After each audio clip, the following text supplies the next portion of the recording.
ജലവിഭവ വകുപ്പിന് കീഴിലെ ഡാമുകൾക്ക് സമീപം ബഫർ സോൺ ഏർപ്പെടുത്താനുള്ള തീരുമാനം പിൻവലിച്ച് സർക്കാർ. നിയമസഭയിൽ പ്രതിപക്ഷത്തിന്റെ അടിയന്തര പ്രമേയ നോട്ടീസിനിടെയാണ് ഉത്തരവ് പിൻവലിക്കാനുള്ള തീരുമാനം മന്ത്രി റോഷി അഗസ്റ്റിൻ പ്രഖ്യാപിച്ചത്. അടിയന്തര പ്രമേയത്തെ തുടർന്ന് സർക്കാർ ഉത്തരവ് റദ്ദാക്കുന്നത് അപൂർവമാണ്. സംസ്ഥാനത്തെ അണക്കെട്ടുകൾക്കും ജലസംഭരണികൾക്കും ബഫർ സോൺ ഏർപ്പെടുത്തി 2024 ഡിസംബർ 26 പുറപ്പെടുവിച്ച ഉത്തരവ് പിൻവലിക്കുമെന്നും ജനങ്ങളുടെ ആശങ്ക അകറ്റുന്ന തരത്തിൽ ചർച്ച ചെയ്ത് തീരുമാനമെടുക്കുമെന്നും മന്ത്രി റോഷി അഗസ്റ്റിൻ നിയമസഭയിൽ പറഞ്ഞു.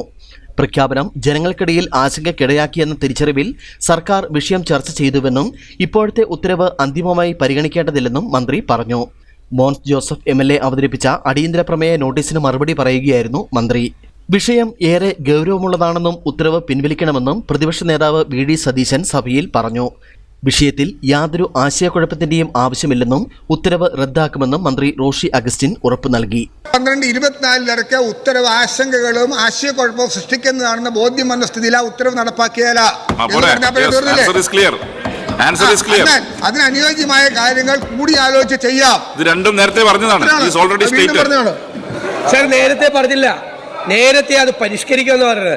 ആ ഉത്തരവ് പിൻവലിക്കണമെന്ന് ഞങ്ങൾ പറഞ്ഞുള്ളൂ. കേരളത്തിലെ അണക്കെട്ടുകൾക്കും ജലസംഭരണികൾക്കും ബഫർ സോൺ പ്രഖ്യാപിച്ചതോടെ ജനവാസ മേഖലയിൽ 7732.38 ഏക്കർ നിരോധിത മേഖലയും 38,661.92 ഏക്കർ നിയന്ത്രിത മേഖലയുമായതാണ് ആശങ്കയ്ക്ക് ഇടയാക്കിയത്.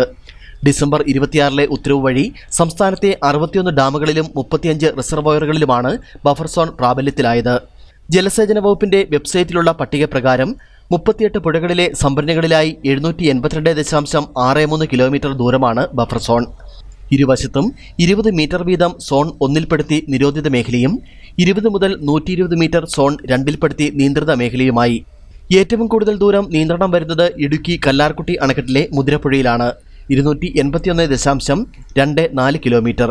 പമ്പ അണക്കെട്ടിൽ പമ്പ നദിയിൽ 90.88 കിലോമീറ്ററും ഇടുക്കി അണക്കെട്ടിലെ പെരിയാർ നദിയിൽ 61.6 കിലോമീറ്ററും ബഫർ സോണാണ്. News desk Idukki vision.